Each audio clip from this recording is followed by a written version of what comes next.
pasteur abokiltiste o basala musala wana. Lobi kweza na ba jité, eza na mafuta te na ba citron te. Lobi kweza te ba bimisa yo mbisi to sete na nzoto. Non. Oyibaki mobali ya bato. Yozo kende église, obomaki libala bato. Yozo kende église, kindoki otiki te. Eza elembo ya diable. Batie Mamadou Malalez. Diable ye koyebisa biso. Alobi zwa 12,000 démons na yo. Bo sangana na Mamadou na bandoki nyonso ya Côte d'Ivoire na ba marabout po yaki mokonza bandoki nyonso na ba marabout ya Côte d'Ivoire na monde pandemie nyoma. Bat baboko mokota na église wana na ba démons na kati. Pasteur azote ya bato akomi kolala pongi. Ba problème na yo ekozwa solution te. Ponda kuna yo ezali laisser passer a bandoki bakota kapona kovanda.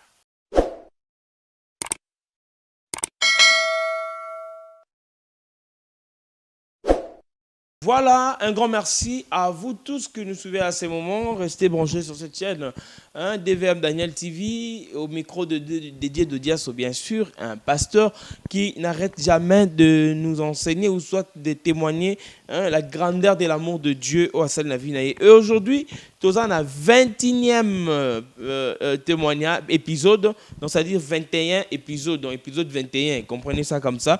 Alors, je suis avec l'homme de Dieu, tu continues à témoignage Oyo. Donc voilà, papa Daniel, bonjour. Bonjour mon frère, Dieu donné Diasso. Bonne santé, papa.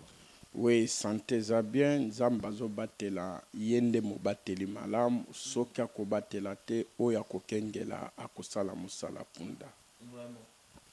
Papa Daniel, tu vas continuer dans 21e épisode de témoignage Nabiso, mais question moi mouké tout na mboto banda.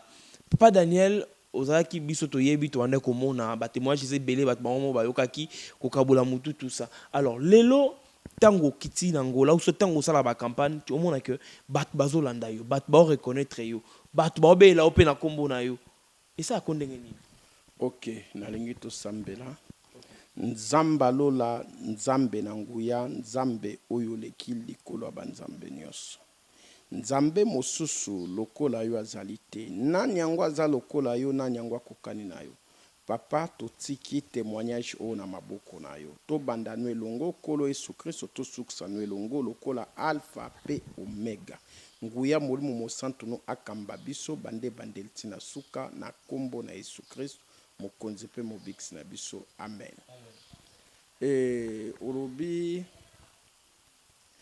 batu bandai komona nga na opasola mutu na bepasola et puis babandai kolanda ngai ebele bazobenga nga pe na banzela lelo esali nene ngolo moni bayo ozo carnaval tango mona ngo en fait est-ce que zolo ba que na service nyo sociali satan na ozo sela nzambe lelo okoko comparer ndengeni est-ce que ya nzambe déjà au atteindre un niveau moko par rapport à sacrifice ça pour na nzambe wana. OK, na koloba boye pe na bandela ka koloba. Na se na mokili oyo tozali na evangeliste mibale. Tozali na Yesu Kristo ya zali nzambe yangu ya pe ya solo mukolo milimo nyonso oyo ezali na pema pe biloko nyonso oyo ezali likolo pe na se. Azali nzambe. Mazana batu balingi muke. Tozali na diable nyoka na kala. Oya kitaki na un tiers ya ba ange awana se. Azape évangéliste. Mazana batu ebele koleka mokeli ya mokili. Diable ayebisaki biso tosala évangile koleka évangéliste ya nzambe. Évangile ya diable eza nini? Évangile ya diable yali place ozomona bar o batu bazotonda plein komela kolangwa pe kobina. Yango ndo moni évangélisation ya diable. Évangélisation ya diable ezali nini? Place omoni concert moko ezobeta mabato batondi mais kombo na Yesu Kristo eza na kati ya concert wana te. Batu bayambi na bango Yesu Kristo te. Eza ya Nzambe te. Évangéliste ya diable eza nini? Évangile ya diable yali batu bazokota na kati ya botel. Ezali évangile ya diable. Évangile ya diable eza nini? Eza ndenge tobanda kosala moto zotambola batu bazolanda biso ebele. Panda baolanda biso baozo bakasha 66. Ezali évangile ya diable. Évangile ya diable ezali évangile ya diable ezali konvoute bato moto alingi amilatisa amilesa amisalela ba programme mapesi Nzambe mokongo aboyi ko soutenir évangile ya moto oyo apesi ye pema. Omoni mais lelo Nzamba tindi biso alobi Vasco yonde muto bebisaki vi ya bato natindi yo kende kobongisa ba vi ya bato. Yonde muto kangaki ba vi ya bato natindi yo kende kufungola ba vi ya bato. Yondo kotisaki bato na boumbu natindi yo kende kolongola ba vi ya bato kotaki na boumbu. Yango nalobaka moto ayebi ndenge bakangaka ye nde yebi ndenge bafungolaka. Moto ayebi ndenge babebisaka ye nde yebi ndenge babongisaka. Soki diable utilisaki biso pendant 24 ans pona kobebisa bavia bato pe kokanga bavia bato. Lelo Yesu Kristo aza ko utiliser biso pona kobongisa bavia bato. Ozana ba cas difficile, ozana ba problème ndenge na ndenge. Naza na Yesu Kristo kati na ngai oyo azali Nzambe ya temps présent. Aza na futur te, aza na ye pe na passé te, aza présent. Ndenga lobi na Jérémie chapitre 29 verset 11 à 13 alobi naza na ba projet likolo na bino eza ba projet ya kufa te ya kolela te kasi eza esengo. Soki boluki ngai bokomona ngai. Soki bobenga na koyepai na bino, soki boluki nga na motema moko.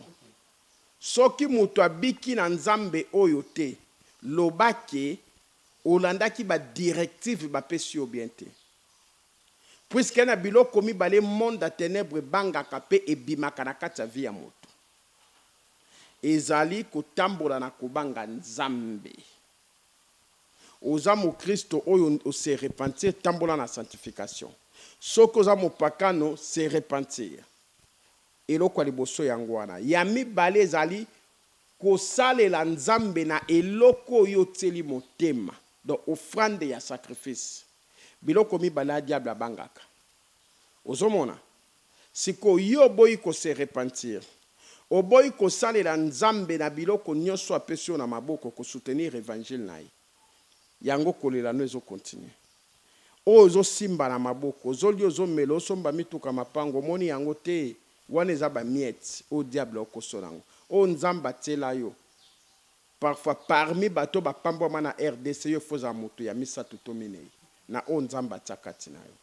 Parfois parmi bato ba bala mabala ndenge Esther abala ka roi yo poza na kati. Ozomona. Bato balingi évangile ya diable ke évangile ya nani ya Yesu Kristo. Poyenda zali Nzambe. Ozolanda. Yango moni monde te tozo tambola. Pona ko enseigner bato loba na Nzambe. Yango moni même campagne o tozo préparer pona ko sala na bukolo ya le 2 juillet. Pona ko enseigner bato loba na Nzambe e pona ko sukisa nango pona ko yambisa bato Yesu Kristo. Puisque eloko nyonso mwana Nzamba ko sala. Il faut sala ngona liloba na Nzambe na kati, il faut yambisa pe bato Yesu Kristo. Puisque okiko bondela pona bato babiki. Oyembeli bato basepeli. Mais problème ya ezali mutu wana kufi akwe na masumu. Ko sepele kokote lola te. Ko biksa mana maladi yango nde kokotsa mutu lola te. Ozomona po muta kota lola il faut basala Nzambe comme watu na repentance. Ndo moni basali ya Nzambe ya solo solo o bazabe évangile ya Nzambe. Pour être même pasteur, même prophète, même docteur, même évangéliste, même diacre. Musala moko ya likaka ez évangile ya Yesu Kristo. Yesu Kristo atikela biso loko moko nini? bolingo kati na bato oui linga moninga no ndenge omilingaka linga mpe nzambe no na motema moko mais eloko atikelaki biso kati na mokilo atikelaki biso ne molimo mosanto oui mpona kwa kokompanye biso kobundela biso kotam azala meilleur facilitateur na biso kati na makambo nyonso po ete yango nde moto ezali osalisa biso alliance na biso na nzambe mpo molimo mosanto yango wana kaka yesu kristo siko eloko atikelaki biso liloba na nzambe la parole de Dieu yango nde yaka na molimo mosanto yango nde memaka molimo mosanto kati na moto pe parole yango nde eza nzambe soki esika parole ya nzambe eza te molimo mosanto akozala te omoni molimo mosanto akozala te omoni moto esika oyo repentance ya masumu ezali te molimo mosanto mpo akoki kozala te yango basala na nzambe toza na mosala ya koyambisa bato yesu kristo meme na boccasion ya bakampagne meme na baconcert meme na baeglise meme na babalabala service na biso ezali kosala nini koyambisa bato molimo koyambisa bato yesu kristo mpo bazwa molimo mosanto kati na bomoi na bango omoni puisque soki tokosala yango te mosali na nzambe nyonso aza gagneur des âmes siko soki oganye bazame te mosala ni osaleli nzambe kati na mokili mpo nzambe akotuna yo osalaki nini otondisaki bato eske oganyaki ata ame moko po bible elobi ame moko soki ebongoli motema feti ezalaka na lola. Donc c'est ça. Voilà, faites les Lola, Papa Vasco, sans plus tarder. Tu as déjà 10 minutes à relever la macambo, et qui pour nous éclairer Bananzambe. Alors, tu continues un témoignage Nabiso, 21e épisode 21. Après Nyonso, le un témoignage à l'épisode 21, Bananzambe Barokani. Ok, Bananzambe Sengeli Baye Belo Komoko. Moi, Nanzambe Nyonso, ana promesse ya Nzambe Katinaye, diable tika kaete. Diable alukaka ye kaka na bitumba mokolo moko tozalaki bamatisaki nga titre na Lucifer tokoya kolobela ngo na témoignage apesaki ngai 12,000 démons pona banda kosala na bango mosala tokomaki kosala ba réunion na ba représentant bandoki nyonso ya Afrique ponga bakomisaki nga représentant monde satellitaire Afrique omba monde satellitaire yali monde d'information ya bandoki nazalaki na ami nanga moko azalaki na kata ya musuku ezali capitale ya Côte d'Ivoire kombo ezalaki Mamadou azalaki représentant numéro 1 ya bandoki nyonso ya Côte d'Ivoire et puis azalaki marabout sataniste oyo abandaki ko traiter na qualité ya nganga na mboka wana ko salisa bato ko traiter makambo ebele ya bato na lopango o Mamadou avandaki na lopango ya sima na ye atiaki yango aéroport ya bandoki bandoki nyonso ya Côte d'Ivoire bakitaka wana kosala réunion wana longtemps bandoki bazokita bato ya lupangu wana bazolala te bazoka makolo bato zotambola likola batole etambola na kati ya ndako bavwa bato ezoloba me baomona bato baluka bapaster ndenge na ndenge basambela wana biloko wana esilaka te bakolo lupangu bakima place wana baluka mpe kilia bateka place wana etekamaka te puisque place oyo sorcellerie ezorenie eloko moko ekoki koprogresse to kovanse place wana te bato wana bakolo lupango bakima lupango batia balocataire wana batie basilisaka kutu garantie te babimaka puisque na moi eza place bato baza kohabite mais na butu ezali lié ya monde à ténèbres eza na bandako ebele bandeko ebele bazolandanga na témoignage oyo ovandaka na ndako na salon bakiti ovandaka mpe na bapaya, ovandaka na bana na yo, me na butu ntango yo ozolala ezali na bandoki oyo bayaka mpe kovanda na kati ya salon ya bakiti wana. Bazosala bareunion kaka esika yo ovandaka, surtout esika yo numero 1 ya ndako wana, kiti yo ovandaka, kiti wana mpe numero 1 bandoki mpe aka kovanda wana. Alors tango bandoki bazoya kovanda na kati ya ndako no yo ozovanda na moi, bango baovanda na butu, yeba ke bitumbano ekose multiplier kaka ekosila te. Ba problème na yo ekozwa solution te. Po ndako na yo ezali laisser passer bandoki bakotaka mpona kovanda.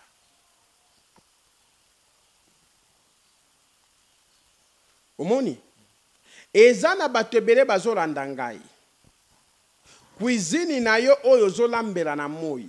Na butu pe bandoko eto bavai na ndako na yo, bazokota pe na cuisine wana bazolambela.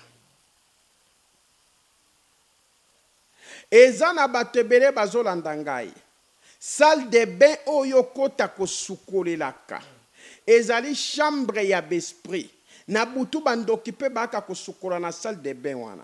Yango moni bato ebele bateka bavi na bango. Aza na problème moko to projet moko ya mbongo. To rendez-vous moko babengisi ye. Ake kosukola na kati ya douche. Abandi koloba ba projet wana. Ebele pe bakanga ba via mibali na bango pe babebisa ba via mibali na bango sans le savoir. Aza na problème na mobali na ye. Olie ba seranja luka basali ya nzambe ya koti na douche azo sukola abandi kolaka mabe po na mobali na ye abosani ke douche nyonso salle de bain nyonso zali chambre d'esprit tango azolaka besprit bazwi maloba wana ekoko kanga musala mobali pe bebisi mobali na maloba wana besprit bakoti nango bake kolanda mobali pe babomi mobali asali accident kaka na malobo mwasi banda kolaka na salle de bain ebele bakanga ba programme na bango babebisa mabala na bango bakanga vie économie ya mabala na bango bandeko basi kaka na nzela kolaka na kati ya ba salle de bain na ba toilette. Ebele pe baza kolanda ngai alalaka na mbetu na ye me mutu moko ya mibale ayaka kolala na sima mokongo na ye. Yeba koza na mari de nuit moko to femme de nuit moko o ayaka kolala na sima mokongo na yo. Bana na nzambe yoka témoignage oye fungola yo misu. Okota na bozindo ya mabondeli. Nzamba tindingana ya kofungola yo misu. Nzamba ye koluka yo na nzela témoignage oyo. Omoni? Alors, lupangu oye komi kotula. Pwe komi centre ya réunion ya bandoki chaque butu bakitela kawana. Bandoki nyonso Côte d'Ivoire bakitela kawana. Bien aimé na katsa bitumba nyonso. Kotika nzambe te. Nzamba kozala na programme na yo. Nzamba tika kamutu te biso de batotika kanzambe. Na nzela na koyimayima. Na nzela na makanisi ebele nde totika kanzambe. Eloko nini ekokoma bien aimé?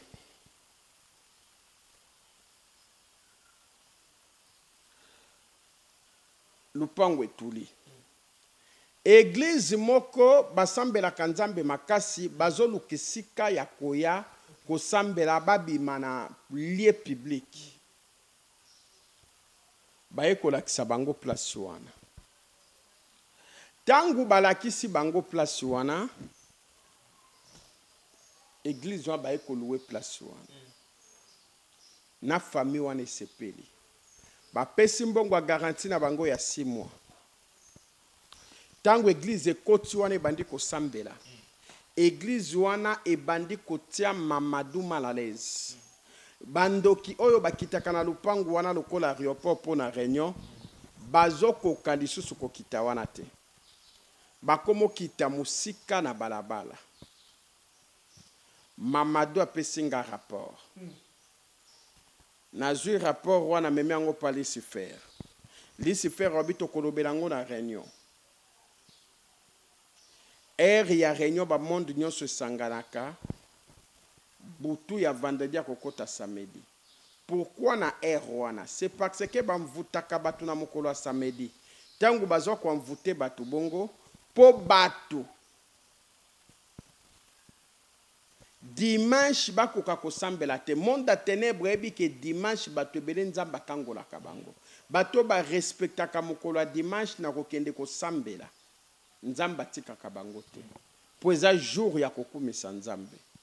Siko diable amvutaka batu na butu ya samedi wana, ya vendredi ya kokota samedi wana, na ba masanga, na ba feti, po bazala fatigué na samedi wana, po dimanche baleka na kokende kosala nini? Kosambela. Batie Mamadou Malalez. Diable ye koyebisa biso, alobi zwa 12,000 démons na yo. Bo sangana na Mamadou, na bandoki nyonso ya Côte d'Ivoire, na ba marabout, po yaki mokonza bandoki nyonso na ba marabout ya Côte d'Ivoire, na monde pandémie nyoma. Alors bibo take pasteur wana bo bomela ngai. Bien aimé bitumba mususu ba pasteur bazwaka na vie na bango. Ezalaka bitumba na bango te. Ezande bitumba na yo mo Kristo. Po ndenge topesa ba témoignage o bozolongwa na masumu, bozolongwa na danger. Ndenge tobondelaka pona bino. Bitumba na bino ekomaka bitumba na biso. Ndenge moko bitumba na biso exa bitumba na Yesu Kristo. Po biso toana makasi te. Yesu Kristo nda bundelaka biso. Omoni, eloko nini siko e passé. To luki pasteur opona koboma ye. Ba taxi nyonso zo mata. Tozo tsa mitambu na kati. Po taxi wana esala accident pasteur wana kufa. To betie ba flèche ba masasi. Tozo zoye te puisque pasteur ozaka ya ozipama na makila na Yesu Kristo. Bien aimé toza na sécurité mususu te. Sécurisation na biso eza na mai te. Sécurisation na biso eza na mafuta te. Sécurisation na biso eza na mungwa te. Po ndoki aliaka mungwa. Ndoki asukuraka mai. Kutu na se na mai. Na se na ba mai nyonso. Monde astral eza kuna eza prison. Mais comment ba kote kelo mai ke mai bikisa yo. Ke bana ba pasteur abokiltiste ba sala musala wana. Lobi ko eza na ba jité. Eza na mafuta te na ba citron te.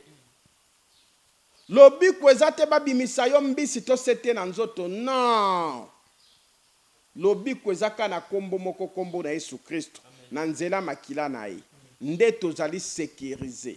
Sécurisation na ngo na mafuta te na mai te bien aimé. Confusion bako saote. Bando ki basaila kabiloko wana. Ozomona. Tobadi ko luka pasteur o tozo zoaite. Makila na Yesu Kristo ezo zipa pasteur oyo. Toluki to bomaye tozo kokayete. Bien aimé loko ebatela keza makila na Yesu Kristo. Yango moni mukolo moko tokenda ko tobaluka bampuku totoboli madusu tobimi na ndako na chambre pasteur moko. Diable atinde to bomaye. Tant tobimi na ndako na ye pasteur ye to mo balali na mwasne tolinga to bomaye to kokate. To komi koluka ko biba na kata ndako wana. Ba porte nyonso akobimeleza lisusu te. Donc to kangami na kata ndako wana. To bengi diable, diable ebisi biso alobi. Pasteur oyo asambelaka. Yango moni bokoki ete bobima to bitoko kobima te alobi bombozela. Na moni elembo nanga moko na kati na godi ya mwasi ya pasteur wana. Yango nde boko utiliser ko bimisa bino. Bien aimé, elembo nini ya monde a ténèbre oyo bomba kananda kunayo. Tunanga elembo nini diable amoni. Aebisi biso na moni elembo nanga moko na kata god ya mwasa pasteur. Botala wana bokomona huile d'olive yali. To fongoli god wana toke komona huile d'olive. Diable abengi huile d'olive elembo na ye. Siko yo ba pesaka yo ba huile d'olive. Lokola lobiko Huile d'olive ebatela bana na yo. Bien aimé. Longwa na ba pratique wana. Bima na beglise wana Yesu Kristo za kati wana te. Yesu Kristo za na ba huile te bien aimé. Aza na maita na mafuta te. Diable alobi elembo na ngela na kati ndaku na kati God ya mwasi wana.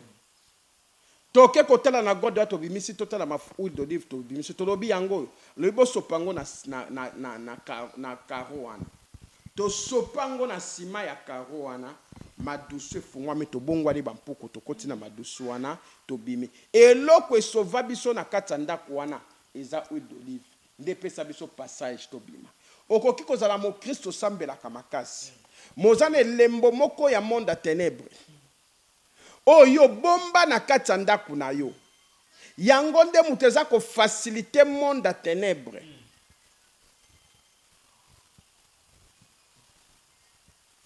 Opere na kati ya ndaku na yo. Osambelaka, osalelaka nzambe, mozwa nyau, ota na kati ya ndaku na yo. Oyebi te ke nyau azali nyama nzambe maza elembo ya ténèbres utilisaka. Nyau ndazali porte. Osambelaka me bapesa yo mungwa moko. Bapesa yo bougie moko chaque butu. Osambelaka nango pelisaka. Vrai mwinda ezali molimo mo santo. Vrai mwinda yango nde Saint-Esprit. Saint-Esprit yango nde ezali mwinda bien aimé. To pelisaka yango na mabondeli. Po Yesu Kristo alobi na biso na Jean chapitre 14. Alobi na kebongisela bino esika. Na kotika bino bana betikete. Na kotindela bino nguya molimo mo santo. Yango nde kozala mosungi kati na bino. Bien aimé nguya molimo mo santo azana maite. Azana mafuta te. Azana mungwa te. Azana ba jite na ba pétrole te. Azana pratique te. Tambola kaka na kobanga nzambe. Zala na vie de prière. Leka na kosale la nzambe. Nguya molimo mo santo akopelisa mwinda na kati ya bombo inayo. To bima na kati ya ndaku wana na elembo moko ya huile d'olive. Soki huile d'olive te balinge bakuta biso tina tongo. Tolinge to kangama na kati wana tina tongo. Eloko esova biso huile d'olive. Puisque huile d'olive eza moko ya bilembo ya monde ya ténèbres. Bien aimé Yesu Kristo ekoluka yo. Na nzela na témoignage oyo. Aye kokangola vie na yo. Aye kosalela yo bikamwa. Oyo mokili ekokaki kosalela yo te. Metala elembo nini yo bombaka na kati ya ndako na yo. Obombaka elembo nini na kati ya ndako na yo bien aimé. Tokopeso basine. Alors, église comme osambela makasi to luki pasteur oyo tozokoka kozwaye te. To luki pasteur oyo tozokoka kozwa pasteur oyo te. Diable aye kotala na réunion to kota lobi non. Tokoki koboma ete me na moni eloko tokozwela bango. Omoni na église oyo. Batu bayaka kosambela na église oyo. Na bandaku na bango avabaya basambela kate. Bakotaka na église wana na elembo nanga. Lokola bakotaka na elembo nanga. Yo bimisa 12,000 démons na yo. Tangu batu bazoya na église. Ba démons wana bakota bango na kati. Tangu bakokota bango na kati. Bakozala mvute na kati église wana. Kokota bakota bakoka kosambela te po bakoyoka pema. Bakoka kosambela te ba banda kolala bapongi. Bakoka kosambela te ba omemama na distraction. Ndeto ko bloquer église oyo, bakoka ko soutenir musala nzambe te po garantir na bango esile longwa. Bien aimé elembo nini diable amoni nango na bato bayaka kota na église wana. C'est parce que mo Kristo ozana ndakuna vobi moken d'église, sambela nzambe se repentir. Pourquoi? Elembo diable eza lisumu. Yozo ken d'église ocholaki bato. Yozo ken d'église ofingaki bato. Yozo ken d'église oyinaki bato. Yozo ken d'église olobaki mabe pona bato. Yozo ken d'église oyibaki mobali ya bato.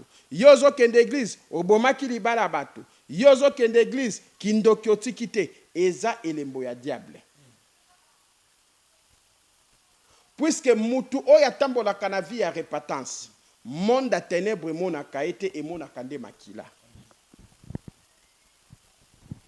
Yo ozotambola na monde na vie ya repentance te, ozokonde na église, yeba ke diable amoni yo vide akoutilize yo. Eloko nini passé bien-aimé?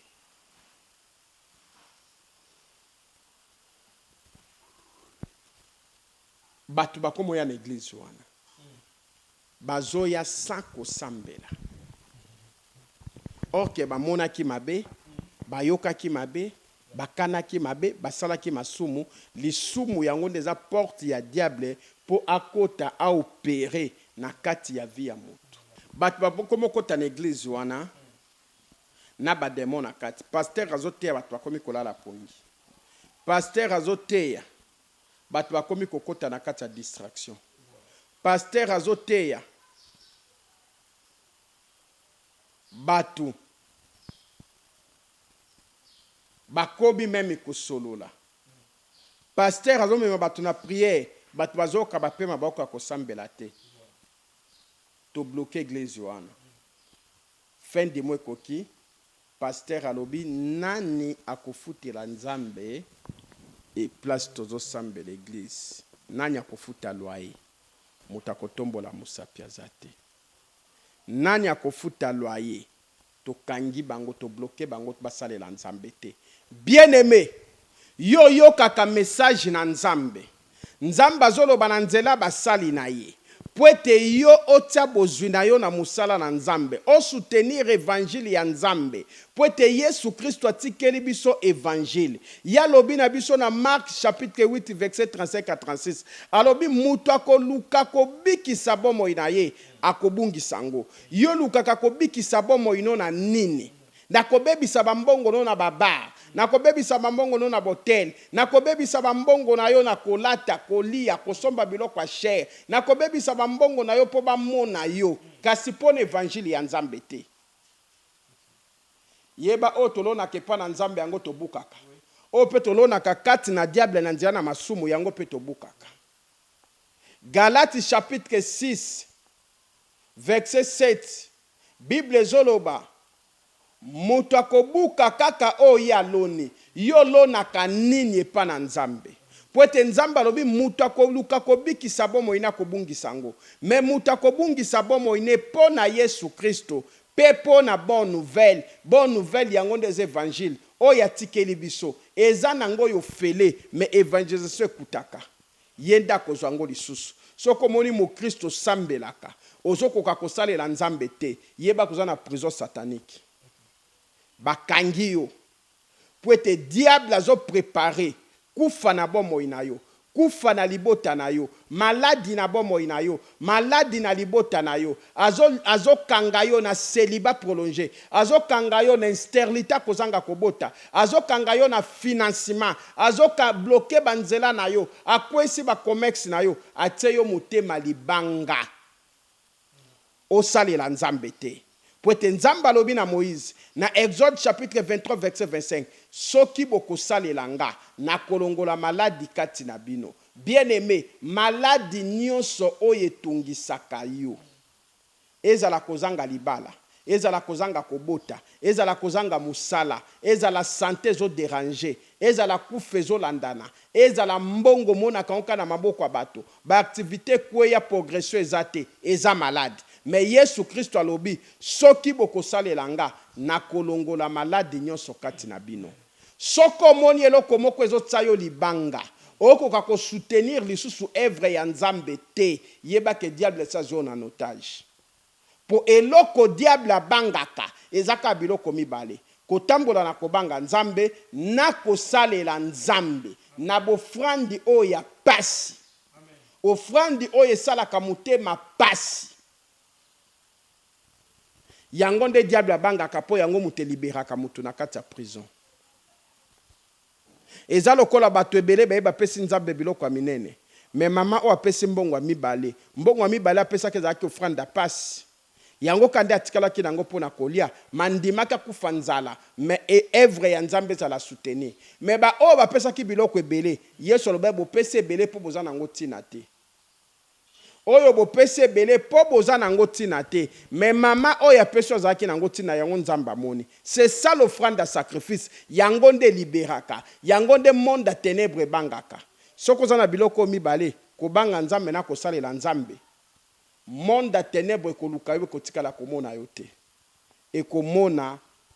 ekomona yo makila na nzela misala oyo osalelaka nzambe nzambe apambola bino bo soutenir campagne oyo ezobanda le 2 topusi date topusi déjà date ezobanda le 2 nzambe ayekoluka bino mpo bo soutenir œuvre na ye oyo nzambe ayekoluka bino mpo bokota na misala na ye bo soutenir œuvre ya nzambe oyo kota na musala na nzambe soko moni motema no ekomi libanga okoka kosalela nzambe te yeba kozali bloqué na prison satanique ozobanga nzambe ozosambela nzambe me kosalela nzambe yango nde eza prière oyo eleki baprière nyonso okoka kosala yango te opesa nzambe eloko oyo oza nango ntina te oza condamné na prison satanique obima na ntongo lelo na nzela na témoignage oyo ozala libéré na kombo na Yesu Christ. Soutenir bien-aimé toza na posa mutu moko kaka terrain oyo tozoluwe basengi biso $1000 mwana na nzambe moko apesa $1000 toluwe terrain oyo $1000 oza na problème moko ezotungisa yo nzamba ye koluka yo opesa $1000 toluwe terrain oyo na lemba pour campagne d'évangélisation et passer na terrain wana nzamba koti kota kobundela yo olingi kosombela biso ampli to na poso toza na bampli ebele pour campagne ezo continuer oyo ekozwa ampani mosusu yali remplacer pour totsaki nzambe ne preuve tolobaki mwana na yo nyonso oyo akosoutenir campagne oyo ndengo lobi na maloba na yo soki tokosalela yo kolongola maladi kati na biso osalela ye pe nzambe tolobaki tokodefa te ndenge liloba na nzambe lobi tokende koluwe babiloko tokoluwe te nzambe aza na bana ebele totiaki ye na épreuve parfois yo ozolanda émission oyo salela nzambe soutenir biso na bafle soutenir biso na groupe électrogène soutenir biso na mixeur soutenir biso na synthé soutenir biso na ba micro oki koloba na osombela nzambe 100 chaises na osombela nzambe 200 kiti 500 kiti poto loué bakiti te bakiti toza nango na intercession za moke osombela nzambe 500 kiti 200 kiti 100 kiti 50 kiti po batu bakoya campagne bavandela nzambe akotikota kobundela yo misala na yo ekoganga na miso ya nzambe nzambe apambola bino numéro na biso ezali 081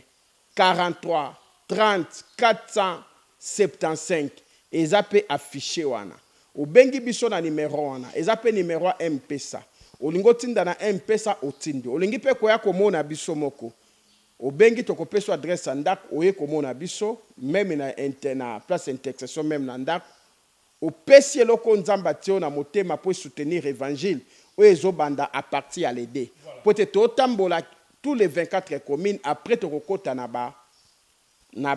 tokokota na ba intérieur pour batebele bazana intérieur bana basinga na baloketo batebele bazana ba intérieur bana banzungwa bakodia bana bondoki il faut batika bondoki babwaka banzungwa na bayamba Yesu Kristo lokola mokonzi pe mobikisi po ete babika nzamba pambola bino esika boza bosumi mitema na bino nzambe topesio merci po tozali nzambe na bolingo papa malamu papa oya tonda na bolingo kumisama sanjolama totiki bana na yo nyonso balandi biso na maboko na yo ba o bazalaki maladi babika ba o bazalaki na ba problème traité ba cas difficile na bango ba o bazalaki na bitumba silisa bitumba na bango pesa biso kimia o mokile koki ko pesa biso te na kombo na Yesu Kristo tosengi nguya molimo mosantu no aya kokota kati na biso na nzela na libondeli oyo a utiliser biso puissama ko banda lelo kino seko na seko na kombo na Yesu Kristo mokonzi mpe mobikisi na biso amen. Papa Avelino Thomas na Luanda campagne komi lede nzamba fungolelo ba porte sika porte ezalaki te to soutenir campagne mama na biso Thérèse mama Thérèse évangéliste nationale na États-Unis campagne yango oyo tozoluka deja mabaya po podium ezosalama bo soutenir mama na biso Bibi Odia Ishingo évangéliste national na kati ya Belgique bo soutenir na ba instrument to na posa to bakisa ba pli mama na biso Nadine na Mbinza Mimoza Nadine bambote bele mama osalelaki nzambe o continuer pe kosalela nzambe continuer kosalela nzambe to bakisa ba instrument nzamba kotika yo te akokote kobundela yo mama na biso Jessica na Belgique campagne yango soutenir musala nzambe soutenir musala ya nzambe campagne d'évangélisation yango yo tobosani te mama Jetu na papa Pati nzamba pambola bino toyebi ke bo soutenir na côté ya podium nzamba zala na bino bolemba te bo multiplier misala bo continuer ka ko soutenir tozozela pe ba projecteur bolobaki poto bakisa na musala nzambe papa Junior na mama Chacha bisika bolana États-Unis évangéliste ben intercesseur ya kati la bonne nouvelle campagne d'évangélisation yango yo campagne yango yo bo continuer na ko soutenir mon ami ya tango nyonso pasteur Nabiso Blaise Pongo ba Blaise bazé belé mais on a obela Blaise Pongo wana konanga asutenanga na mabondeli asutenanga même na mabondeli banda na zan hôpital asutenanga pe même na mabondeli nanu na bongoli motema te na za kacher ya sutena na mabondeli campagne yango lobaki le 17 déjà passé to pousser pe ba jour toze la soutien na yo pour la campagne d'évangélisation pasteur Ezekiel combat spirituel na Belgique ya Mamoland Ezekiel campagne d'évangélisation yango Diedo Peyeyo olobaki journaliste yeyo Diedo yeyo donc moko ebela kana ona nzambe campagne yango ezobanda soutenir campagne oyo tozana posa plena ya campagne na yo bana na nzambe nyonso oyo bozolanda biso bambote belé papa Belami wana yaya nanga Albert Belami mama Elali Belami bambote belé sikezali mwana nanga exaucé na Angleterre campagne yango soutenir musala na nzambe tobosani te mama na biso Patricien Mundele mama Patricia Mundele na restaurant na kati ya Belgique esika na kalate mosali na nzamba azoya kolia kuna mosali na nzamba azoya omona surprise a mosali na nzambe na kati na Belgique après ba campagne azoya kolia kuna soutenir biso ata na ba guidar mama Patricia Mundele ata na ba guidar soutenir nzambe akotika yo te ako continuer kobundela yo bana na nzambe nyonso to lancer message oyo bo soutenir Kijos na Luanda chauffeur oyo asungaki nga na bakoksi nyonso o papa na biso Alvino Thomas apesaki atambola nanga doki na tata 1 litre te essence donc nzambe amona pambola yo kolemba te campagne yango ya Kijos yo na frère Fernando na frère Michel na vie na biso Raf campagne yango ezobanda nzamba mona bino akota likambo na bino nzamba za na bino tobosani te mama Camille na Belgique nzamba mona bino Francinel Mujude docteur nzamba mona o campagne yango yo Dieu merci baya nzamba kota na motema na yo oyeba ndenge akosalela ye ozala na motema kimia tobosani te ingénieur Sosoli Sosoli Berveli ingénieur ya bachantier ya batole baplafond intercesseur ya nzambe nzambe apeso makasi campagne mpe yango oyo soutenir na kati ya campagne yo mpe okosoutenir na kati ya campagne ata na micro nzambe akosalela yo ya koleka.